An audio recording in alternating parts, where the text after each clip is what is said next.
सुजस आवाज राजस्थान, एक आवाज जो हमेशा आपके साथ, जन जन के साथ हाजिर है। ताज़ा तरीन पेशकश। सुजस पॉडकास्ट में मेधा और अभिलाषा से आप सुन रहे हैं प्रदेश के मुख्य समाचार। नजर सबसे पहले आज की सुर्खियों पर। मुख्यमंत्री भजनलाल शर्मा ने चिकित्सा विभाग की बजट घोषणाओं के लिए समीक्षा, अधिकारियों को समय सीमा में योजनाओं का क्रियान्वयन सुनिश्चित करने के दिए निर्देश। मुख्यमंत्री भजनलाल शर्मा की मंशा के अनुसार जयपुर में कल से सक्षम जयपुर अभियान के तहत विशेष शिविरों की शुरुआत। 23 सितंबर तक जयपुर जिले के विभिन्न पंचायत समितियों व नगर निकायों में होंगे शिविर। मुख्यमंत्री ने गोगा नवमी पर दी प्रदेश वासियों को शुभकामनाएं, कहा लोक पर्व समाज में एकता और भाईचारे का देते हैं संदेश। उप मुख्यमंत्री दिया कुमारी ने की भीलवाड़ा में विभागीय कार्यों की समीक्षा, कहा जन कल्याणकारी योजनाओं का लाभ हर पात्र तक पहुंचाना सरकार की प्राथमिकता। और अब खबरें विस्तार से। मुख्यमंत्री भजनलाल शर्मा ने आज मुख्यमंत्री कार्यालय में चिकित्सा एवं स्वास्थ्य और चिकित्सा शिक्षा विभाग से जुड़ी बजट घोषणाओं की समीक्षा बैठक ली। बैठक में विभागीय अधिकारियों ने मुख्यमंत्री को विभिन्न योजनाओं और बजट घोषणाओं की प्रगति से अवगत कराया। श्री शर्मा ने अधिकारियों को निर्देश दिए कि सभी घोषणाओं का क्रियान्वयन निर्धारित समय सीमा में सुनिश्चित किया जाए, ताकि आमजन को योजनाओं का समय पर लाभ मिल सके। मुख्यमंत्री ने कहा कि चिकित्सा व स्वास्थ्य सेवाएं आमजन से सीधा जुड़ा हुआ विषय है, इसीलिए किसी भी स्तर पर लापरवाही बर्दाश्त नहीं की जाएगी। उन्होंने अधिकारियों को पारदर्शिता और गुणवत्ता के साथ काम करने पर बल देते हुए कहा कि सरकार की प्राथमिकता प्रदेशवासियों को बेहतर और सुलभ स्वास्थ्य सुविधाएं उपलब्ध कराना है। मुख्यमंत्री ने बजट घोषणाओं को जन कल्याण से जुड़ा रोड मैप बताते हुए कहा कि प्रत्येक अधिकारी यह सुनिश्चित करे कि योजनाओं का लाभ अंतिम छोर पर बैठे पात्र लाभार्थी तक पहुँचे। बैठक में चिकित्सा एवं स्वास्थ्य विभाग के वरिष्ठ अधिकारी और चिकित्सा शिक्षा विभाग के अधिकारी मौजूद रहे।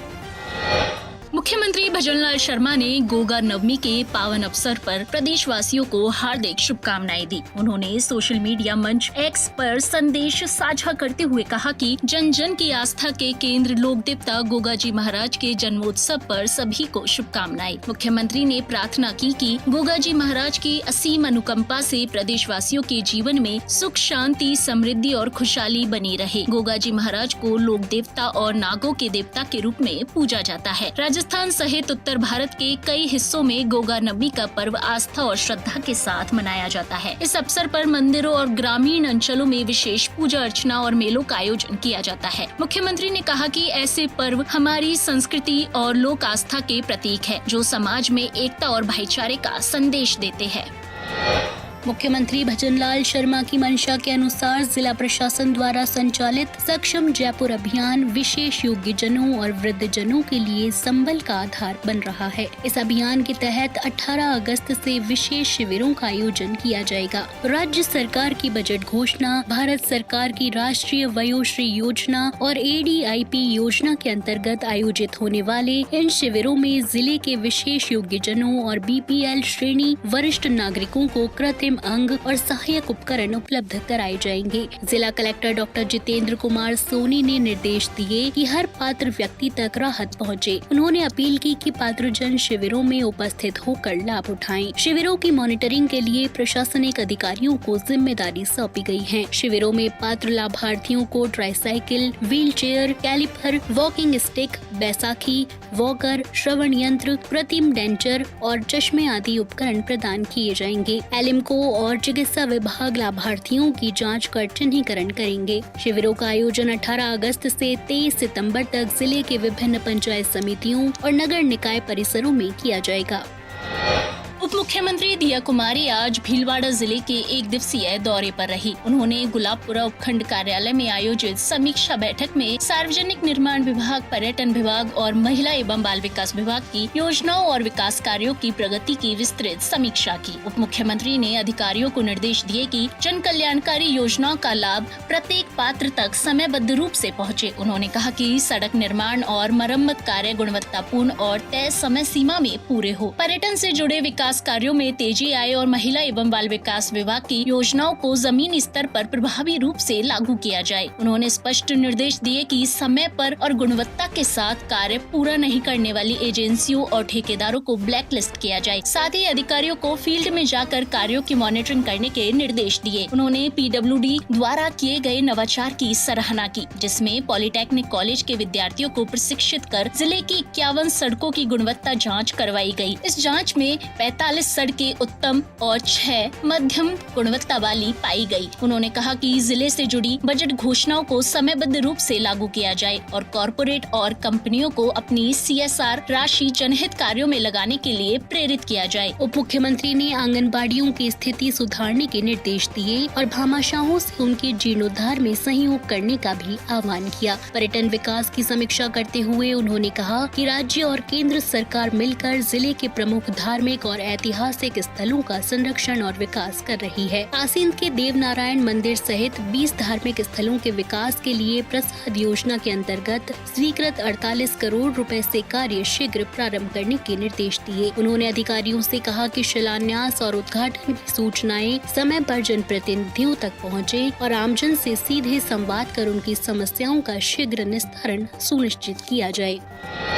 मुख्यमंत्री श्री भजनलाल शर्मा की पहल और चिकित्सा मंत्री श्री गजेंद्र सिंह खीवसर के मार्गदर्शन में राजस्थान गवर्नमेंट हेल्थ स्कीम में अनियमितताओं पर सख्त कार्रवाई की जा रही है। राज्य सरकार ने 3 फार्मेसी स्टोर और 1 अस्पताल के खिलाफ FIR दर्ज करवाई है। साथ ही 5 विभागों के 473 कार्मिकों, 8 एलोपैथिक और 2 आयुर्वेदिक चिकित्सकों पर कार्रवाई के लिए पत्र लिखा गया है। 12 कार्मिकों और 2 चिकित्सकों को निलंबित भी किया गया है। जाँच में सामने आया है कि कई कार्मिकों ने फर्जी प्रिस्क्रिप्शन बनवाई, दवाओं की जगह दूसरा सामान लिया और रिश्तेदारों का इलाज अपनी जगह करवाया। डॉक्टरों पर अनावश्यक दवाएं लिखने और फर्जी पर्चियां बनाने के आरोप है। योजना को पारदर्शी बनाने के लिए सरकार जल्द ही एंटी फ्रॉड यूनिट गठित करेगी। इसमें IT, मेडिकल ऑडिट और निगरानी विशेषज्ञ शामिल होंगे। साथ ही ई-प्रिस्क्रिप्शन, ई-बिलिंग और रियल टाइम मॉनिटरिंग की व्यवस्था लागू की जा रही है। दोषी अस्पतालों और फार्मेसियों को योजना से बाहर कर कानूनी कार्रवाई की जाएगी। इसी कड़ी में राज्यपाल हरिभाऊ बागड़े के जन्मदिन पर राष्ट्रपति द्रौपदी मुर्मू ने उन्हें फोन कर बधाई और दीर्घायु जीवन की शुभकामनाएं दी। राज्यपाल को उनके जन्मदिन पर सुबह से ही विशिष्ट जनों और गणमान्य व्यक्तियों ने शुभकामनाएं दी। केंद्रीय गृह मंत्री अमित शाह और राजस्थान के मुख्यमंत्री भजनलाल शर्मा ने विशेष रूप से उन्हें फोन पर शुभकामनाएं प्रेषित की। इसके अलावा पंजाब के राज्यपाल गुलाब चंद कटारिया, राजस्थान विधानसभा अध्यक्ष वासुदेव देवनानी, महाराष्ट्र के मुख्यमंत्री देवेंद्र फडणवीस, महाराष्ट्र विधानसभा परिषद के सभापति प्रोफेसर राम शिंदे सहित अनेक जनप्रतिनिधियों और वरिष्ठ हस्तियों ने राज्यपाल को फोन पर बधाई दी। सभी ने उनके व्यक्तित्व को प्रेरणादायक बताते हुए उन्हें जमीन से जुड़ा आदर्श व्यक्तित्व करार दिया। राज्यपाल श्री बागड़े ने शुभकामनाएं देने वाले सभी विशिष्ट व्यक्तियों, जनप्रतिनिधियों और आमजन का आभार व्यक्त किया। उन्होंने कहा कि जन जन का प्यार और सद्भाव ही उनके जीवन की सबसे बड़ी प्रेरणा शक्ति है। राज्यपाल श्री हरिभाऊ बागड़े ने अपना जन्मदिन आदिवासी समुदाय के बीच मनाते हुए मिसाल पेश की। जन्मदिन की पूर्व संध्या पर वे सलूम्बर जिले के ग्राम बरोड़ा पहुंचे, जहां उन्होंने आदिवासी गांव में ही रात्रि विश्राम किया। रात्रि में राज्यपाल ने स्थानीय लोगों के साथ चौपाल लगाई और घाट पर बैठकर आत्मीय संवाद किया। जनजातीय समुदाय अपने बीच राज्यपाल को पाकर अभिभूत हो गया। इस दौरान बच्चों ने अपने सृजनात्मक कार्य राज्यपाल को दिखाए, जिस पर उन्होंने बच्चों को दुलारते हुए प्रेरक कहानियाँ सुनाई। राज्यपाल ने आदिवासी समुदाय से शिक्षा की स्थिति और उनकी समस्याओं की जानकारी ली। भील समाज और उनकी परंपराओं के संरक्षण पर भी उन्होंने विशेष चर्चा की। उन्होंने गांव में वृक्षारोपण कर पर्यावरण संरक्षण का संदेश दिया।